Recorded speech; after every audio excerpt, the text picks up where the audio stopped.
tulang yang mengalami kompresi, depresi, spondilolisis itu bisa. Jadi itu, tapi ini bisanya ditegakkan sama CT scan atau foto tulang servikal atau MRI gitu ya Kak, kalau Kakak sakit terus. Yang kedua itu peningkatan dari trigliserida. Kakak bisa trigliserida itu naik kalau misalnya ini sakit, atau Kakak memang masalah spasme otot yang tegang, misalnya tuh Kakak ada masalah di cervical syndrome atau frozen syndrome, itu juga bisa ya Kakak. Jadi itu tuh penyebab dari leher tegang itu ada banyak. Tekanan darah naik itu juga bisa. Kakak harus evaluasi tekanan darah kakak aman atau enggak, kakak ada trigliserida naik atau tidak. Kalau misalnya semua itu normal tapi kakak ngerasa sakit terus, kakak udah konsumsi vitamin D3, K2, magnesium malate tapi tetap sakit, pertimbangkan jangan-jangan ada sesuatu penyempitan di tulang servikal kakak gitu. Silahkan dipertimbangkan ya kak. Dok, manfaat ubiquinol CoQ10 apa? Bagus untuk antioksidan jantung, untuk laki-laki bagus, untuk teman-teman CoQ10 bagus untuk jantung, kemudian itu kesehatan otak, kesehatan reproduksi. Untuk kakak cowok-cowok di sini misalnya lagi mau menjalani program kehamilan, bagus CoQ10. Untuk kakak yang hipertensi, ada penyumbatan pembuluh darah di jantung, semua hal yang berkaitan dengan jantung dan ginjal, CoQ10 bagus sebagai antioksidan. Vitamin D3K2, zinc diminum pagi ya, magnesium glycinate diminum malam. Bisa kakak. Kakak misalnya gini, vitamin D3 kakak konsumsi setelah sarapan, zincnya sesudah makan siang, magnesiumnya sebelum sore atau sebelum tidur.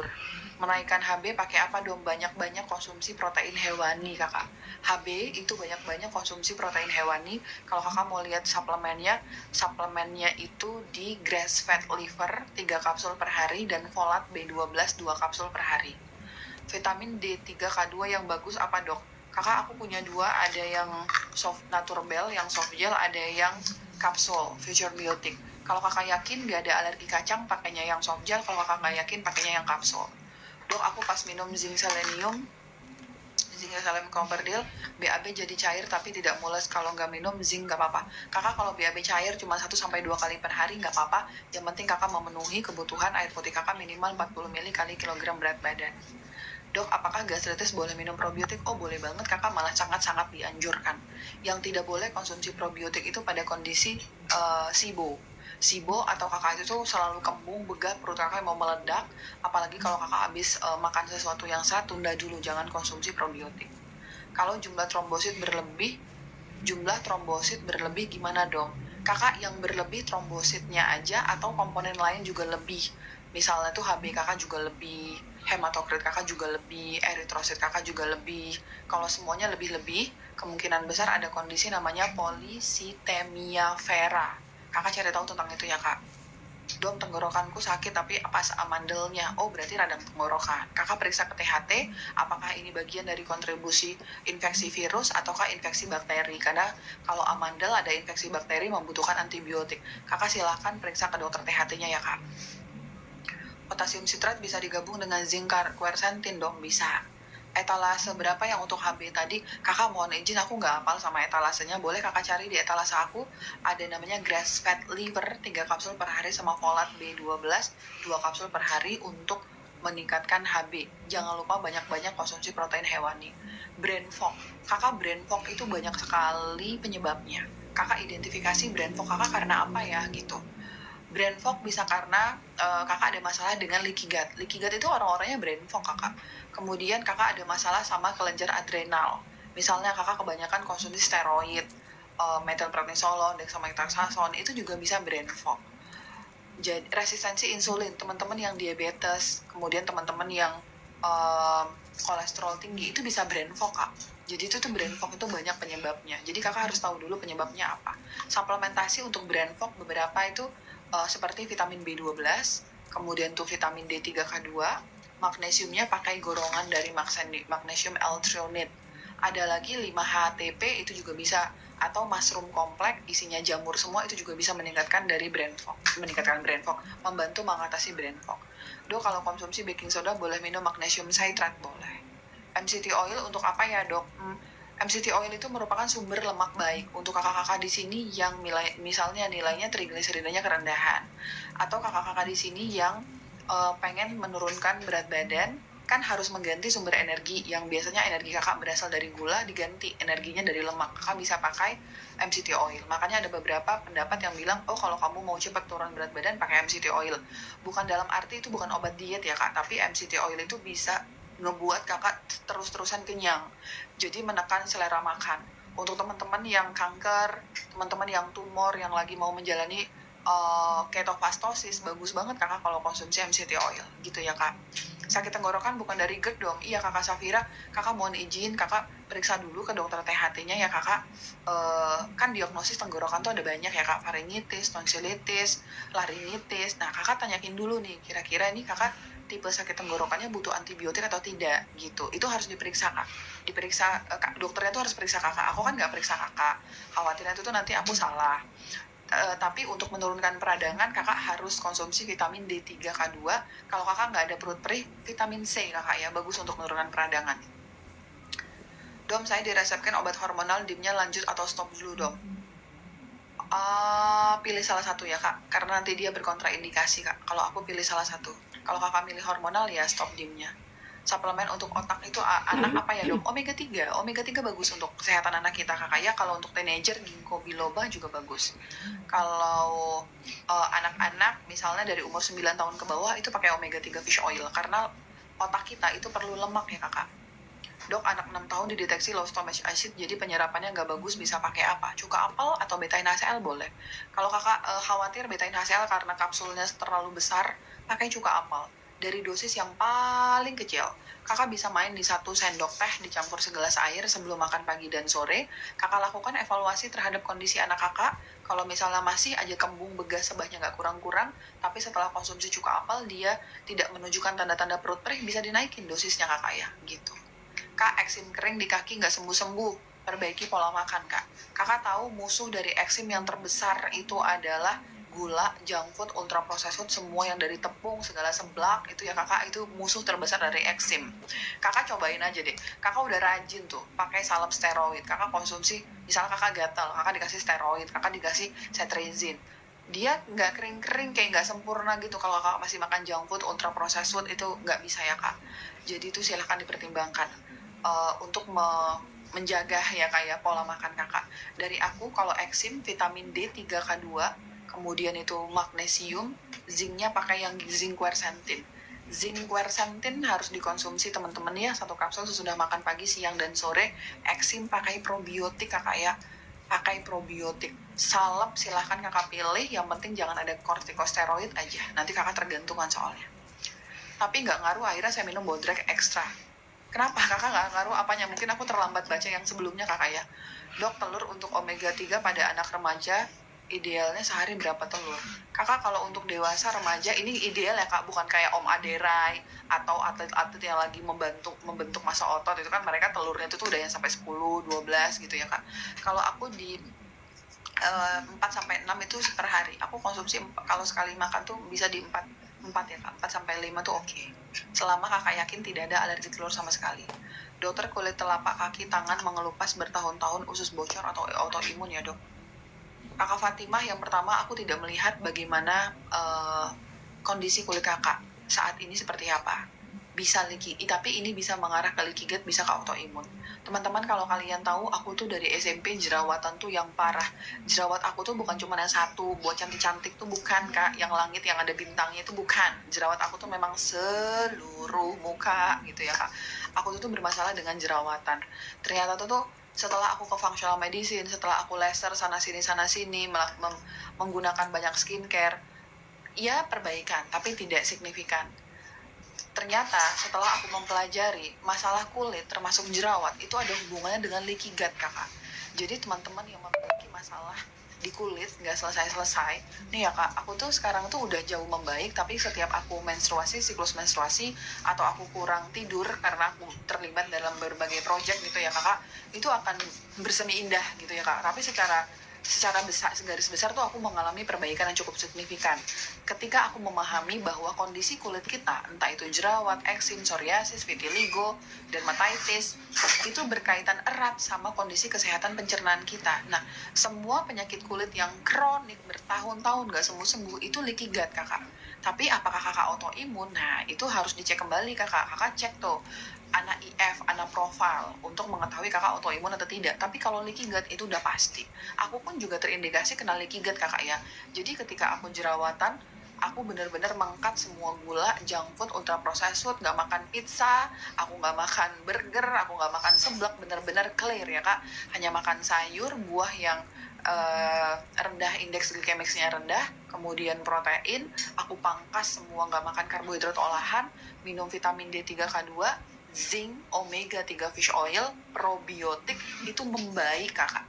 Ya masih ada ketidaksempurnaannya, tapi benar-benar membaik. Jadi kakak yang mau mengalami masalah kulit, silahkan perhatikan banget pola makan kakak itu seperti apa. Gitu ya kakak. Semangat kak. Dom, anak saya 12 tahun minum vitamin D3 dosis berapa? Sehat walafiat 12 tahun 2000 IU.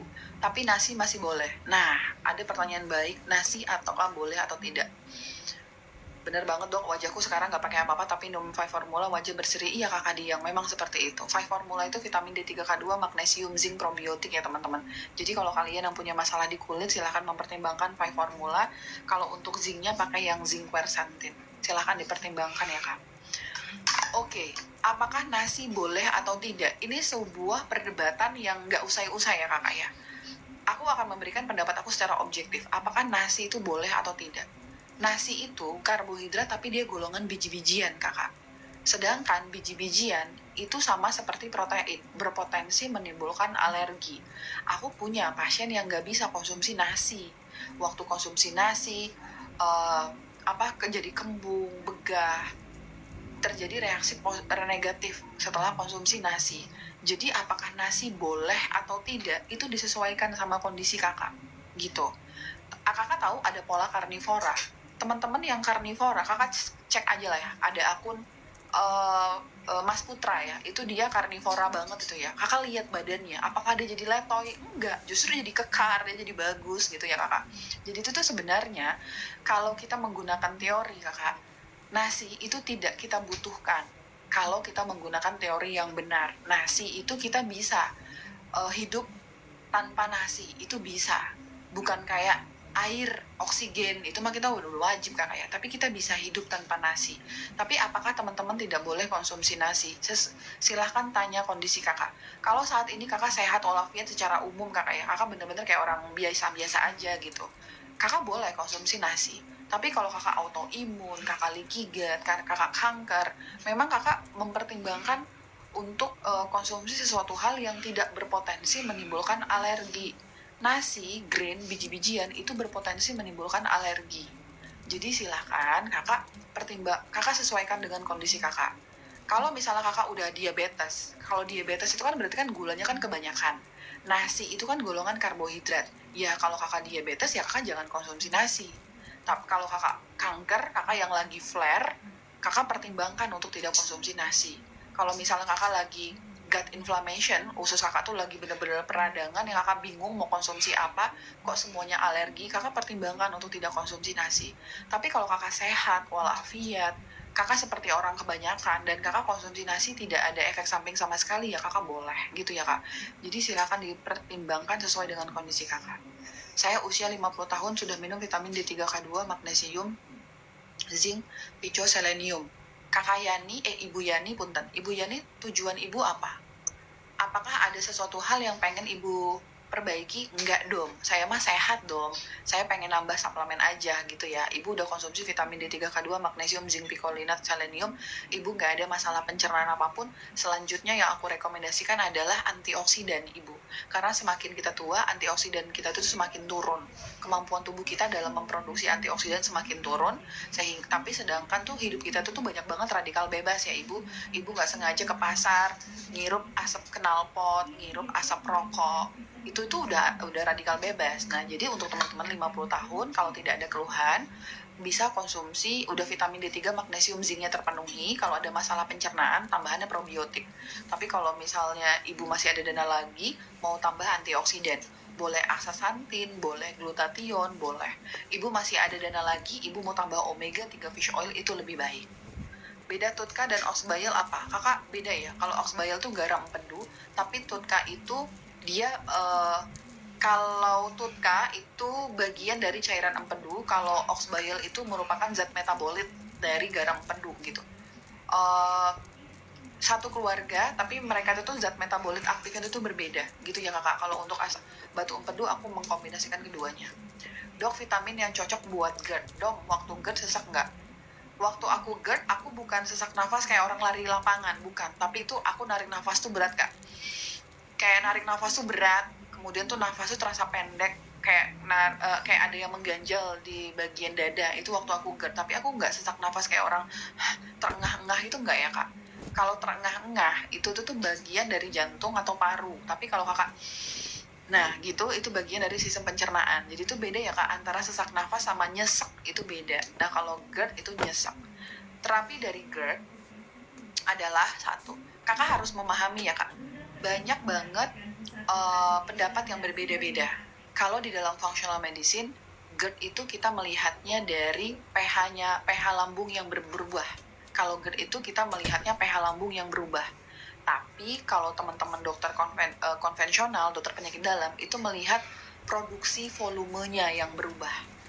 Makanya karena dianggap GERD itu karena asam lambung berlebih-lebihan, jadi kakak diberikan obat yang untuk menurunkan produksinya, menetralkannya gitu ya kak, seperti antacid, ranitidin, omeprazol, lansoprazol, karena memandang GERD itu terjadi karena produksinya yang berlebih-lebihan. Tapi kalau dokter fungsional, aku itu memandangnya GERD itu terjadi karena perubahan pH lambung, bukan masalah di produksinya. Perubahan pH lambung ini yang mengakibatkan katup antara lambung lambung sama kerongkongan itu nggak benar kerjanya, akhirnya tuh katup ini terbuka terus, longgar. Nah asam lambungnya tuh naiklah ke atas kerongkongan. Itu kalau functional medicine ya kak. Nah pH lambung kita, kalau kakak nanti konfirmasi ya kak, kakak make sure di internet pH lambung kita tuh normalnya 1-3. Normalnya 1-3. Nah ke semua kondisi abnormal dalam tubuh kakak terjadi karena pH lambung kakak itu bukan di 1-3, tapi berubah menjadi 4, 5, 6, 7, 8, 9, 10, sampai 14. Bagaimana cara terapi GERD dok? Kembalikan pH lambungnya kembali ke asam, ke 1-3, dengan cara konsumsi cuka apel atau betain HCl, kemudian konsumsi probiotik. Itu yang 3 ini yang penting. Cuka apel atau betain HCl atau kombinasi keduanya dan probiotik. Itu yang penting kakak. Tapi cuka apel ini kan sifatnya kan asem banget ya kakak ya. Jadi kakak harus memahami GERD dan gastritis itu kayak bumi dan langit kak. Nggak ada sesuatu hal yang bisa mengobati mereka secara bersamaan. Gastritis itu peradangan yang nggak boleh kena asem. Kalau GERD wajib dikasih sesuatu yang asem. Jadi, waalaikumsalam Ibu Endang Fitri. Jadi, kakak harus pastikan dulu kakak ini GERD aja atau kakak gastritis tambahan dengan GERD. Kalau GERD, dadanya berat, terasa ada yang mengganjal, makan tuh kayak nggak turun, nyangkut aja di tenggorokan kakak kayak nggak turun-turun nih ya. Dada belakang punggung kakak tuh sakit, belingkar kakak itu tuh pegel, kembung, begah, itu mengacu pada GERD. Tapi kakak nggak ada masalah dengan nyari ulu hati kak, kakak nggak perih, nggak ketusuk-tusuk, kakak nggak panas, kakak nggak ada melilit. Kalau gastritis itu melilit, ketusuk, perih, panas, kayak keputer-puter perutnya, nggak bisa makan, telat makan sedikit kakak jadi perih gitu. Itu gastritis. Kalau kakak memiliki keduanya, kakak punya gastritis sama kayak kakak Ifati ya, kakak Ifati punya keduanya, kakak ada gastritis, tapi kok saya juga ada GERD ya dong? Kalau seperti ini, kakak fokus dulu di pengobatan gastritisnya. Aku sudah meracik suatu formula namanya paket gastritis. Kakak silakan lihat di etalase aku, itu terdiri dari enzim, probiotik, zinc karnosan yang terdapat dalam gastrocomfort dan beberapa herbal seperti mastigam dan lidah buaya yang dapat memperbaiki dari si gastritis kakak. Silakan dipertimbangkan. Setelah gastritis kakak itu hilang, kakak nggak ada nyeri ulu hati, kakak nggak ada perih, kakak nggak ada ketusuk, kakak nggak ada melilit, baru kakak boleh masuk ke dalam tahap GERD. Tahap GERD yaitu mengembalikan pH lambung kembali normal dengan cara kakak pelan-pelan masukin cuka apel. Kalau kakak nggak bisa konsumsi cuka apel karena kata kakak Safira kakak ada sakit tenggorokan, kakak pakainya betain HCl. Kakak nggak suka cuka apel, kakak pakainya betain HCl. 1 kapsul sebelum makan pagi dan sore. Kalau kakak saat ini, kakak Safira yakin dong, saya nggak ada nyeri ulu hati, saya nggak ada perih, saya nggak ada melilit-lilit, perut saya nggak panas, tapi saya lebih ke dadanya nyesek, kembung, begah, sebah, punggung saya sakit. Kakak langsung masuk ke dalam terapi GERD, yaitu cuka apel. Kakak coba tester dulu dari dosis yang kecil. 1 sendok makan dicampur segelas air sebelum makan pagi, siang, dan sore. Kakak lakukan evaluasi, minum cuka apel, nggak ada perut perih sedikit pun sama sekali. Tapi keluhan kembung kakak masih belum berubah, nyesek kakak masih banyak, naikin dosisnya menjadi 2 sendok makan. Masih aja kurang dong, naikin jadi 3 sendok makan. Kakak, ada pasien aku yang baru enak GERD-nya setelah konsumsi cuka apel tuh di 20 sendok makan per hari. Jadi tuh kebutuhan cuka apel orang, kebutuhan beta-inacel orang itu beda-beda kakak. Kalau kakak ngerasa yakin kakak itu GERD, kakak kembung, begah, sebah, dada kakak itu berat, kakak konsumsi cuka apel udah 4 sendok per hari, tapi kakak belum ngerasa ada perubahan, kakak boleh naikin dosisnya 6 sendok, 8 sendok, 10 sendok, selama kakak yakin kakak nggak ada nyeri ulu hati, perut perih sedikit pun sama sekali. Kemudian vitamin D3K2, magnesium itu penting ya kak dalam pengobatan GERD. Silahkan dipertimbangkan ya kak. Yang penting kakak paham dulu konsepnya. Kan aku mohon maaf ya kak, aku kan tidak bisa menemani kakak menemani dalam proses pengobatan kakak. Jadi itu aku kalau ngasih live tuh aku seneng itu teori ya kak. Kakak harus tahu dulu konsepnya. Jadi kakak bisa paham, oh gitu ya kak. Jadi nanti kakak bisa jalan sendiri walaupun tidak ada aku yang mendampingi gitu ya kak. Kalau tenggorokan panas dan seperti ada lendirnya itu termasuk GERD juga kan, Dom? Kakak, kalau dari aku ini esofagitis. Kalau GERD itu, kalau GERD itu asam lambungnya naik ke kerongkongan tanpa menimbulkan peradangan atau iritasi. Tapi kalau esofagitis, asam lambungnya itu memang naik ke kerongkongan dan menimbulkan iritasi, peradangan. Itu namanya esofagitis. Kalau kakak lebih ke panas, kakak cobain dulu paket gastritis. Kakak lapisin dulu kepanasan tenggorokan kakak itu dengan paket gastritis. Setelah kakak yakin udah cukup dilapisi, baru kakak konsumsi betain HCl. Gitu kakak. Jadi itu tuh banyak banget ya kakak, ada LPR, ada GERD, ada esofagitis, ada NERD, itu tuh berbeda-beda. Tapi kalau kakak ada rasa panas, itu esofagitis kakak lapisin dulu pakai paket gastritis, baru pakai betain HCl. Tapi kalau kakak di sini ngerasain itu tuh tenggorokan tuh nggak panas dong, tapi dia tuh reflux, kayak ada yang keluar aja tuh, cairan asam di tenggorokan tuh kayak ada yang keluar terus masuk lagi, naik lagi. Tapi kakak tidak terlalu panas, itu GERD, kakak bisa langsung konsumsi betain HCl. Tapi kalau